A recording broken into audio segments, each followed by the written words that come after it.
वसंत Mullai Tamil language की psychological और thriller movie है जो साल 2023 में रिलीज हुई है। मूवी में लीड रोल में है बॉबी सिम्हा, करिश्मा परदेशी और आर्या। वहीं मूवी को डायरेक्ट किया है रामानंद पुरुषोत्तम ने। मूवी की शुरुआत में देखने को मिलता है कि रुद्र जो एक सॉफ्टवेयर इंजीनियर है वह कार ड्राइव कर रहा होता है। इस बीच उसे कई बार उसके साथ काम करने वाले साथी श्याम का कॉल आता है। रुद्र के ऊपर एक नया सॉफ्टवेयर बनाने का दबाव होता है पर वह प्रोजेक्ट को पूरा करने में सफल नहीं हो पाया होता है जिसे उसने 6 महीने पहले लिया था। थोड़ी देर में उसे उसकी गर्लफ्रेंड नीला का कॉल आता है जो उसे मूवी देखने के लिए मूवी थिएटर में बुलाती है। रुद्र अपनी गर्लफ्रेंड नीला के साथ मूवी देखता है। रुद्र को उसके साथी का कॉल आता है जिससे डिस्टर्ब होने की वजह से एक व्यक्ति की रुद्र से बहस हो जाती है। रुद्र टॉयलेट के लिए जाता है जहां उसे ब्लैकआउट हो जाता है और वह थोड़ी देर के लिए बेहोशी की स्थिति में जा रहा होता है। तभी उससे उलझने वाला व्यक्ति अपने दोस्तों के साथ रुद्र पर हमला करता है।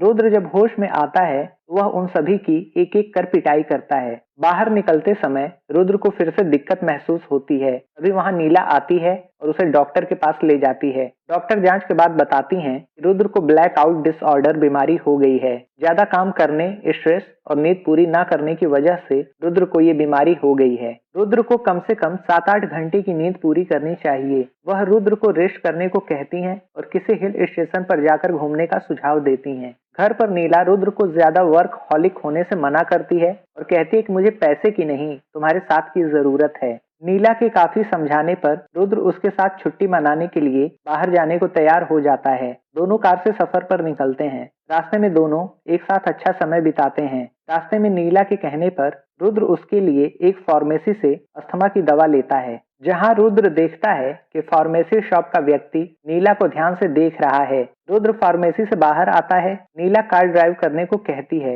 रास्ते में उनकी कार का छोटा सा एक्सीडेंट हो जाता है। नीला काफी डर जाती है। दोनों कार से निकलकर देखते हैं तो पाते हैं कि कार के अगले हिस्से पर कुछ खून के धब्बे लगे हुए हैं। नीला काफी डर जाती है पर रुद्र उसे समझाता है। रुद्र कार ड्राइव करता है और दोनों वहां से आगे बढ़ जाते हैं। नीला के कहने पर वह रास्ते में वसंत मुल्लई नाम के होटल में जाते हैं जहां होटल का रिसेप्शनिस्ट रुद्र का आईडी लेता है और उन्हें कमरा नंबर 101 की चाबी दे देता है। वह रुद्र से नीला के डरे होने का कारण पूछता है। रुद्र बताता है हमारा छोटा सा एक्सीडेंट हो गया था। वह व्यक्ति रुद्र को बताता है कि इस क्षेत्र में बहुत सारे छोटे जानवर घूमते हैं, हो सकता है कोई जानवर टकरा गया हो। रुद्र नीला को नॉर्मल होने को कहता है। रुद्र के पूछने पर वह व्यक्ति बताता है कि होटल का स्टाफ छुट्टी पर है और होटल में बस एक साफ सफाई करने वाली बूढ़ी औरत ही है। दोनों कमरा नंबर 101 के पास बूढ़ी औरत को साफ सफाई करते हुए देखते हैं। कमरे में जाने के बाद दोनों रिलैक्स फील करते हैं। तभी कमरे की खिड़की की आवाज आती है।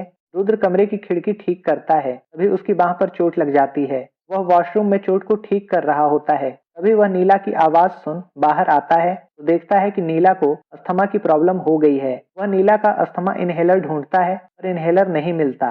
वह हालात बिगड़ता देखकर कार से फार्मेसी जाने के लिए निकलता है। रास्ते में वह एक कार से टक्कर से बचता है। वह फार्मेसी पर जाता है जहां वह एक छोटी बच्ची को देखता है। फिर वह फार्मेसी से वापस होटल में लौटता है जहां रिसेप्शनिस्ट उसे होटल में आने पर मना करता है और कहता है कि आप कौन हैं। वह रुद्र को पहचानने से इनकार करता है। रुद्र कमरा नंबर 101 में जाता है जहां सब कुछ व्यवस्थित होता है और वहां वह नीला को नहीं पाता है। रुद्र अपना आईडी ढूंढता है और रजिस्टर पर अपना नाम, पर उसे नहीं मिलता। होटल का रिसेप्शनिस्ट रुद्र को बाहर निकालता है और कहता है कि तुम यहाँ नहीं आए थे। रुद्र कार से वापस फार्मेसी की तरफ लौटता है। तभी उसे अपनी बांह पर चोट का निशान दिखता है जो उसे खिड़की बंद करते समय लगी थी। वो वापस होटल लौटता है। वह उस रिसेप्शनिस्ट को ढूंढता है पर वह नहीं मिलता। तभी एक अनजान नकाबपोश व्यक्ति उस पर तीर से हमला करता है। वह डेस्क के नीचे छिपता है जहाँ रिसेप्शनिस्ट पहले से ही होता है। तभी नीला की आवाज आती है। रुद्र नीला के पास पहुंचता है। नकाबपोश व्यक्ति हमला करता है और रुद्र और उसके बीच फाइट शुरू हो जाती है। आखिर में वह नकाबपोश रुद्र पर गन से हमला करता है। रुद्र उसके हमले को रोकता है पर गोली नीला को लग जाती है और वह मारी जाती है। रुद्र उस नकाबपोश व्यक्ति को जान से मार देता है और उसे खिड़की से बाहर फेंक देता है। रुद्र नीला के पास जाता है। तभी वहाँ रिसेप्शनिस्ट और बूढ़ी औरत आती है। वह दोनों खिड़की के पास जाते हैं और चौंक जाते हैं। रुद्र भी खिड़की के पास जाता है और बाहर देखता होता है। वह देखता है कि रुद्र और नीला कार से आए हैं। रुद्र रिसेप्शनिस्ट से कहता है कि उन्हें कमरा दे दो। वह बूढ़ी औरत को खून के धब्बे साफ करने को कहता है। फिर से वही चीजें होती हैं। दोनों को रूम मिलता है, दोनों रूम में जाते हैं। रुद्र बाहर खिड़की से नीला और रुद्र को देखता है। वह नीला के बैग से अस्थमा इनहेलर को बेड के नीचे गिरता हुआ देखता है। जब नीला को अस्थमा अटैक आता है,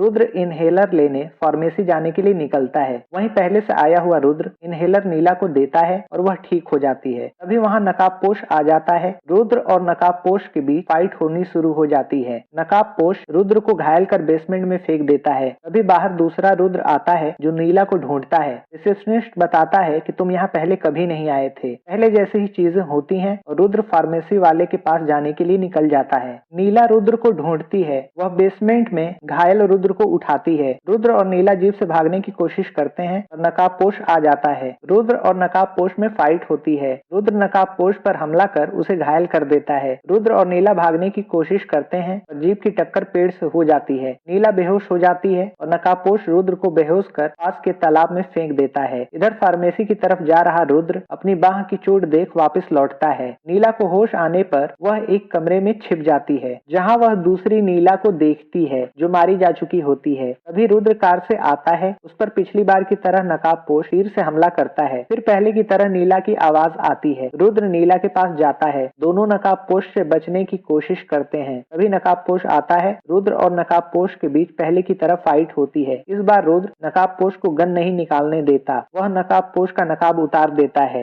वह एक व्यक्ति को देखता है। वह नकाबपोश व्यक्ति रुद्र के पूछने पर बताता है कि तुम्हारी वजह से मेरी बेटी मारी गई। तब रुद्र को याद आता है कि जब वह नीला के लिए इनहेलर लेने फार्मेसी जा रहा था, तभी रास्ते में उसे ब्लैकआउट हुआ। उस समय सामने से वह व्यक्ति और उसकी बेटी कार से आ रहे थे। गाड़ी का बैलेंस बिगड़ा और नकाबपोश व्यक्ति की बेटी मारी गई। वह व्यक्ति अपनी बेटी की मौत का बदला लेने के लिए नीला पर गन से फायर करता है और रुद्र उसके वार को अपने ऊपर ले लेता है। बाद में उसे हॉस्पिटल में डॉक्टर बचाते हैं। रुद्र दरवाजे के पास नकाबपोश व्यक्ति को देखता है और खड़ा हो जाता है। रुद्र नकाबपोश से कहता है कि मैंने तुम्हारी बेटी को नहीं मारा। रुद्र उस व्यक्ति से नीला के बारे में पूछता है। तभी वहां नीला आती है। तब रुद्र शांत हो जाता है। डॉक्टर नीला को नकाबपोश व्यक्ति के बारे में बताते हैं कि ये हैं भरत, इन्होंने ही रुद्र को एडमिट किया है। इस पर भरत बताते हैं कि मैं अपनी बेटी के साथ कार से होटल की तरफ आ रहा था। तभी सामने से आ रही रुद्र की कार से हमारा बैलेंस बिगड़ा और एक्सीडेंट हो गया। नीला बताती है कि मुझे होटल में सांस लेने में तकलीफ हो रही थी, तो वो फार्मेसी के लिए निकला, तभी ये हादसा हो गया। पर वह आपकी बेटी के बारे में ऐसा क्यों कह रहा है? अब भरत नीला को अपनी बेटी से मिलवाता है जो हॉस्पिटल में ही एडमिट होती है। डॉक्टर नीला और भरत को रुद्र के व्यवहार के बारे में बताते हैं कि उसे ब्लैकआउट डिसऑर्डर है। मुझे लगता है हादसे से पहले उसने भरत और उसकी बेटी को देखा होगा, मगर इस दौरान वो बेहोश हो गया होगा जिससे ये एक्सीडेंट हुआ। फिर उसे लगा कि उसके ऊपर एक बच्ची की हत्या का आरोप है। देखा जाए तो वह अपनी ही दुनिया में फंसा हुआ है, जहां वह खुद को एक छोटी बच्ची की हत्या का दोषी मानता है। उसका शरीर तो आराम कर रहा है पर उसका दिमाग हाइपर एक्टिव है। बेहोशी के लिए हाई डोज देने के बाद भी वह ठीक से नींद नहीं ले रहा है। अगर ऐसा ही चलता रहा तो उसके साथ कुछ भी हो सकता है। नीला रुद्र के पास जाकर उसे ठीक होने और आराम करने को कहती है। हल्की नींद में रुद्र को नीला की आवाज आती है और वह खुद को पानी में नीला के साथ पाता है। कुछ समय बाद वह ठीक हो जाता है। रुद्र के उठने पर नीला बताती है कि इनहेलर वहीं बेड के नीचे था, तुमने जल्दी में देखा नहीं और फार्मेसी जाने लगे। डॉक्टर के कहने पर रुद्र भरत और छोटी बच्ची से मिलता है। भरत रुद्र को अच्छी नींद लेने की सलाह देता है। अगले सीन में रुद्र और नीला शादी के बाद कार से घर से निकलने वाले होते हैं। तभी श्याम एक नए प्रोजेक्ट को रुद्र को देना चाहता है पर रुद्र मना कर देता है। इससे नीला को काफी खुशी होती है। रुद्र ने मना कर दिया। रुद्र कॉल कट कर देता है। दोनों रास्ते में जाते हैं। सिग्नल पर रुद्र की कार के बगल में एक बाइक वाला आकर रुकता है। रुद्र ध्यान से उसे देखता है। वह व्यक्ति हेलमेट निकालता है तो रुद्र देखता है कि वो बिल्कुल वही है। रुद्र ये देखकर डर जाता है। दोस्तों, यहीं पर ये मूवी समाप्त हो जाती है।